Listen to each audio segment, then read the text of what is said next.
Dzień dobry, witam Państwa serdecznie. Z tej strony Bartek Juraszek. Kolejna część wywiadów Being Crypto Pyta.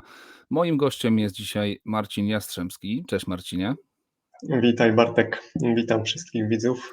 Człowiek, który nie idzie z trendem DeFi, który nie idzie z trendem gaming, blockchain, który chyba ma możliwość najszybszej adopcji świata Web2 do Web3 i w drugą stronę. Marcin jest CEO projektu Eden, który powolutku wkracza już na polski rynek. Marcinie, dzień dobry i opowiedz proszę o tym, czym jest Eden. Jasne. Eden to darmowa aplikacja, w której użytkownicy mogą oznaczyć na mapie albo nawigować się do dziko jadalnych roślin, takich jak jabłonie, grusze, mirabelki, orzechy, maliny, jeżyny, poziomki, również zioła oraz źródła wody. Mnóstwo jedzenia wokół nas, Bartek, rośnie. Przede wszystkim Eden jest skierowany dla mieszkańców wielkich miast i to w tych obszarach będziemy w tym roku rozpoczynać działania marketingowe. I Eden przede wszystkim skierowany jest do osób, które chcą postawić na zdrowe pożywienie bez konserwantów, ponieważ dzikie rośliny są bio, nie są hodowane przy pomocy człowieka. Nawet dziesiątki razy więcej wartości odżywczych w sobie posiadają.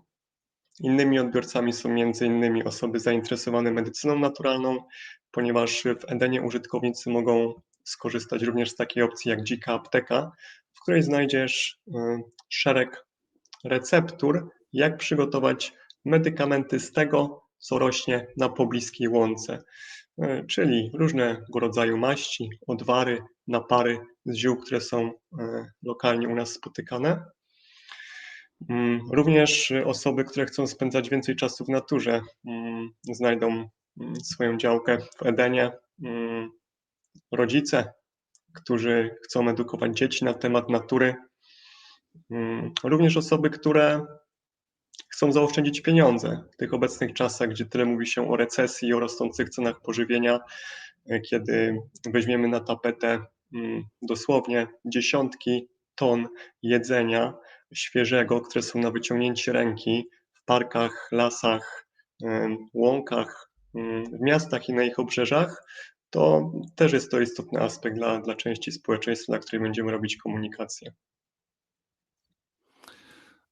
Marcin, zabijasz trend krypto, ale to mi się bardzo podoba, bo ja rozmawiając już wcześniej tak z Tobą i analizując Twój projekt, zwróciłem uwagę na to, że Web2, tam są troszeczkę inne trendy, tak? My w Web3 jesteśmy tutaj nagonieni tym rozwojem technologii i wszystkiego, co jest związane z metaversem, z finansami, decentralizacją i tak dalej. Natomiast to, co jest zauważalne w Web2, to jest właśnie trend zdrowego żywienia, jakby odejścia od klasycznego sposobu leczenia, odejścia od lekarstw, które po prostu coraz częściej opisywane są jako wcale nie leczące lub nie do końca leczące lub mające po prostu mnóstwo skutków ubocznych. I jakby połączyłeś te dwa trendy, czyli wykorzystujesz to, co jest jakby potrzebne, bo według mnie to jest mega duża nisza, jeśli nie ogromna nisza z tym, co robisz, wykorzystałeś to, połączyłeś to w jakiś sposób z decentralizacją. No i oczywiście nasuwa się chyba najbardziej proste dla mnie pytanie, dlaczego wybrałeś blockchain? Mhm. W Edenie wykorzystujemy i tworzymy tak naprawdę nowy trend, który nazywa się Discover to Earn. Polega to na tym, że użytkownicy Edenu, którzy w tym najbliższym już sezonie, aplikacja będzie gotowa na maj, czerwiec tego roku, użytkownicy, którzy pobiorą Eden na swój telefon i dodają roślinę. Tutaj myślę, że warto zaznaczyć, że przede wszystkim odbiorcami Edenu będą ludzie non-krypto, i aplikacja jest zaprojektowana w taki sposób, że nie ma potrzeby, aby mieć jakąkolwiek wiedzę na temat blockchain, nie ma potrzeby integrować MetaMaska czy wiedzieć po prostu, jak działa cały ten światek, którym my się biegle poruszamy, a docelowy odbiorca Edenu nie musi o tym wiedzieć, przy czym będzie czerpał benefity z tego, że projekt jest oparty na blockchain. I przejdźmy właśnie do tego pytania. Mówiłem o tym, że użytkownicy, którzy w tym sezonie będą, pobierać Eden i dodają jakąś roślinę, skorzystają z trendu Discover to Earn, czyli w zamian za to, że zbudują i będą budować bazę roślin w Edenie, otrzymają za to wynagrodzenie w Eden Coinach. W tym najbliższym czasie będzie to zaprezentowane dla odbiorców Edenu, którzy nie są krypto, nie będziemy ich straszyć kryptowalutami, tak, co z tym zrobić i tak dalej, otrzymają punkty sklepowe.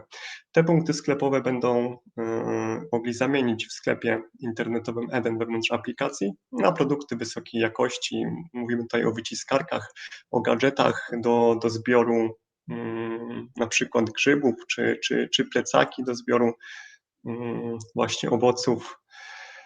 I przede wszystkim właśnie jest to możliwość ekspansji plus wynagradzania użytkowników Edenu, a w kolejnych funkcjach, które będą miały odsłonę, może przejdziemy też później do naszego roadmapu, będą funkcje, które pozwolą na bardziej niezależną wymianę między użytkownikami. Na przykład wyobraź sobie, że skorzystałeś z Edenu w swojej okolicy i przychodzisz do domu z 5 kilogramami świeżych gruszek i z 2 litrami jagód, więc będziesz miał możliwość prostego zatipowania twórcy tego pinu dowolną ilością Eden Coinów, czy tam też punktów sklepowych w ramach podziękowania mu za to, że dostałeś jak na tacy zdrową żywność i nic ci to nie kosztowało. Wiesz, co mi się podoba w tym, co powiedziałeś, to właśnie, że jakby nie afiszujecie się z tym, że jesteście pro-blockchain, czy jesteście zbudowani na blockchainie i to jest jakby, to jest odwrotność w większości projektów związanych z kryptowalutami, czy z technologią blockchain, że wszyscy generalnie przede wszystkim tym się chwalą. Natomiast ja uważam od dawna już,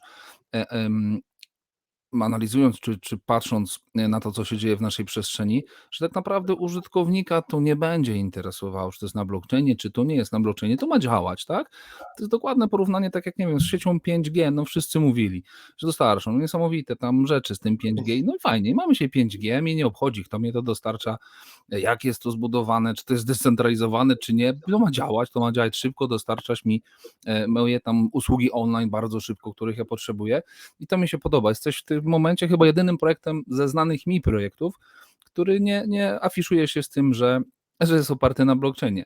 Natomiast wrzuciłem celowo, zanim przejdziemy jeszcze troszeczkę do rozwinięcia całej idei Edenu do apki, jak to ma działać, bo mam trochę pytań z tym związanych. Celowo tutaj pokazałem, że jesteście w trakcie zbiórki. Pulą, którą chcecie zebrać na start projektu, to jest zaledwie $80,000. W przestrzeni krypto to jest naprawdę bardzo mała kwota.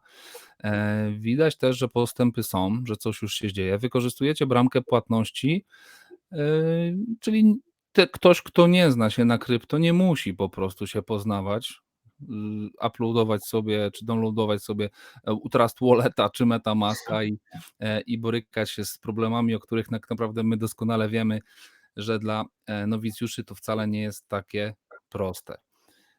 Przeskróluję troszeczkę, jeśli pozwolisz. Cała stronka Jasne. widzę. Tak, wszystkie elementy są tutaj opisane. Całe FAQ. Wszystko jest dostępne na wyciągnięcie ręki. No i dobro mamy w naturze. I teraz tak, ja powiem jedno zdanie od siebie, i potem już wypytam Ciebie. Pierwsze skojarzenie, jakie miałem, czytając o Twoim projekcie, no to było to, że zmusisz mnie do wyjścia z domu.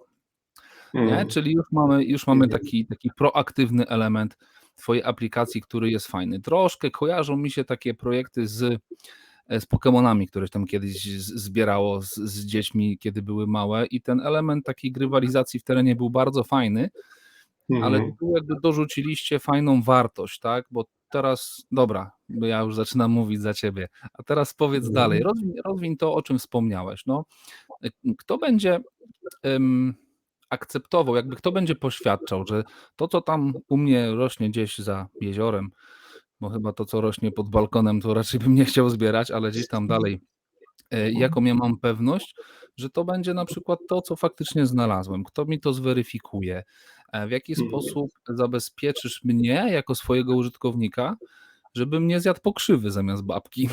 Mhm. Jasne. Wiesz co, Bartek, weryfikacja będzie kilkuetapowa i przede wszystkim, kiedy użytkownicy będą dodawać nową roślinę na mapę, będą musieli przejść weryfikację przez AI, które jest w trakcie budowy. Czyli będziesz musiał zrobić odpowiednie zdjęcie, aby model został rozpoznany i potwierdził ci, tak, faktycznie to jest jabłoń, czy to jest pokrzywa. Następnie, kiedy taki PIN trafi do naszej bazy, będzie weryfikowany przez osobę w naszym biurze, która jeszcze docelowo będzie musiała potwierdzić, czy faktycznie to zdjęcie, które tam jest, to ten gatunek, który został przez Ciebie oznaczony. Jeżeli tak, sam model AI będzie miał dodatkowe zdjęcie, dodatkową informację, aby się szybciej uczyć i zwiększać konwersję poprawności. Oprócz tego użytkownicy będą mogli wspomóc ten proces weryfikacji, dając plus lub minus. Czy to stanowisko tutaj się znajduje, a jeżeli będzie zminusowane, to dlaczego? Czy jest to teren prywatny, czy już tego stanowiska nie ma, czy było to błędne oznaczenie?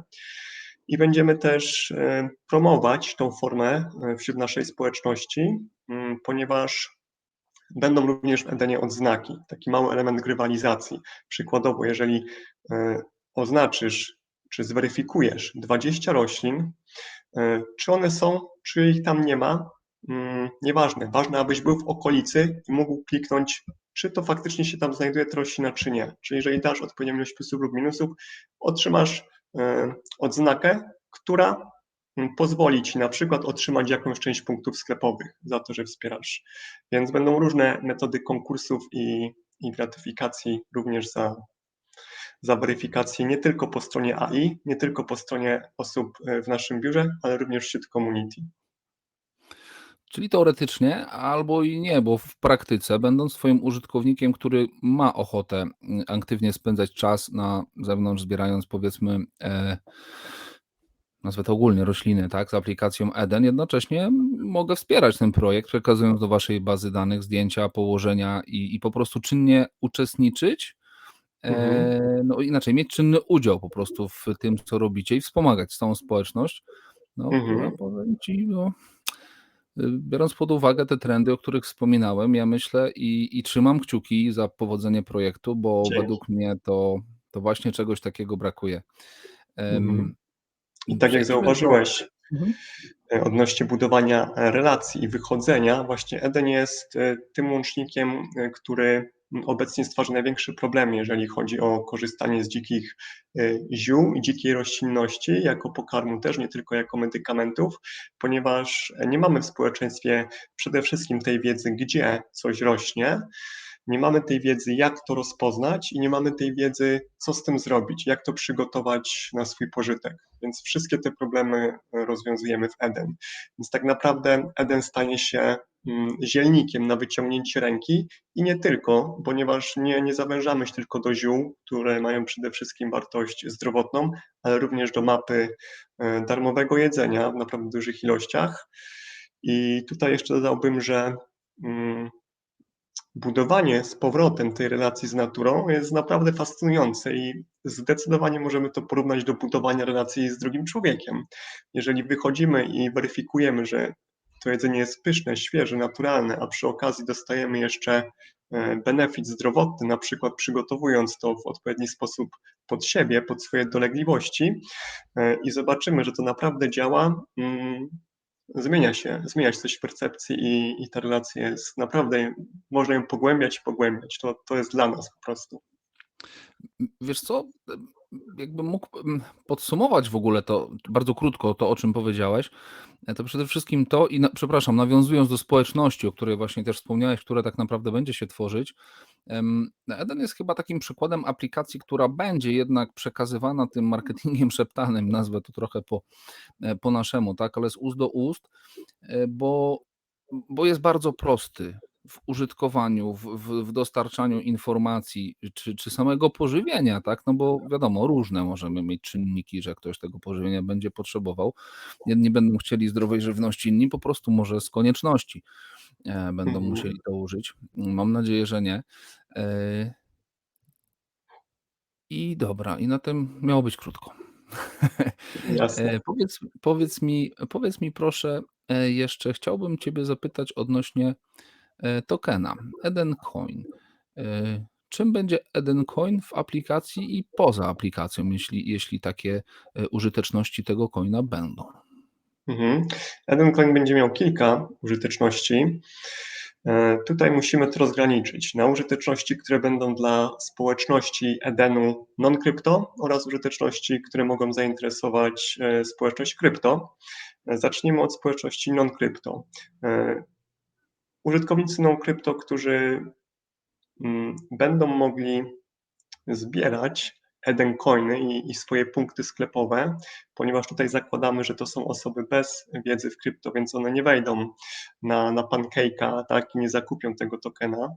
Mówimy typowo ciągle o Web2 tutaj.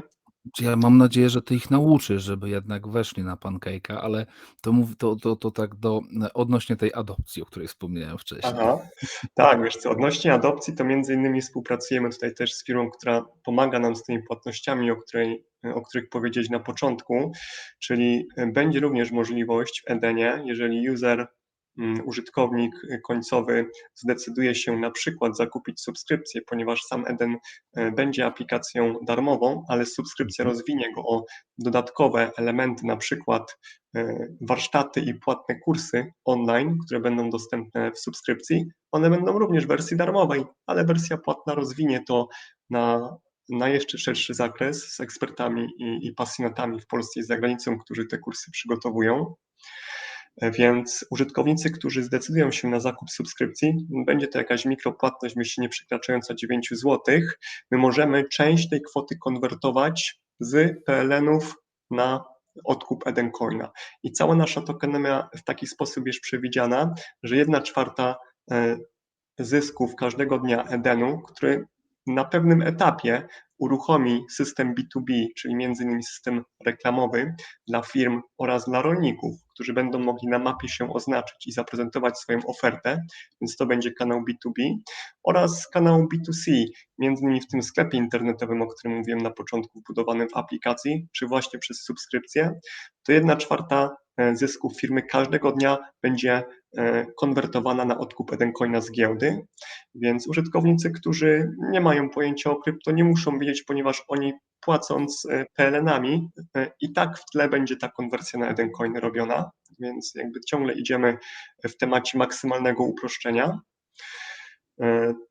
Edencoiny będą wymienione na produkty w sklepie internetowym, na subskrypcje i będzie to bardziej promowane w aplikacji, to jest bardziej będzie się opłacało użytkownikowi iść i dozbierać swoich punktów, jeżeli będzie chciał kupić na przykład ten scyzoryk do zbioru roślin, aniżeli zapłacić za niego we fiatach.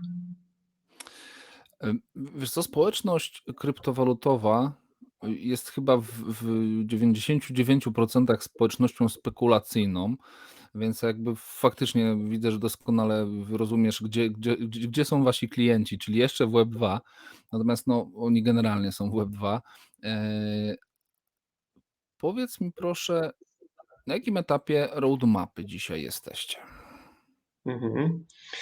Jesteśmy zgodnie z roadmapem na ten moment. To jest wersja testowa, została wypuszczona kilka miesięcy temu. Mieliśmy kilkuset aktywnych użytkowników w całej Polsce. Z takich ciekawostek powiem, jak ostatnio pojawiliśmy się na konferencji krypto w Warszawie, albo przyjeżdżamy z zespołem czy po Śląsku, czy przez inne województwa, gdzie odbywamy spotkania, to widzimy, że te piny się znajdują już na mapach, co nawet w Trzebinie ostatnio, jak przyjeżdżaliśmy, widzimy, że były dziesiątki roślin na mapie oznaczonych. Podobnie we Wrocławiu.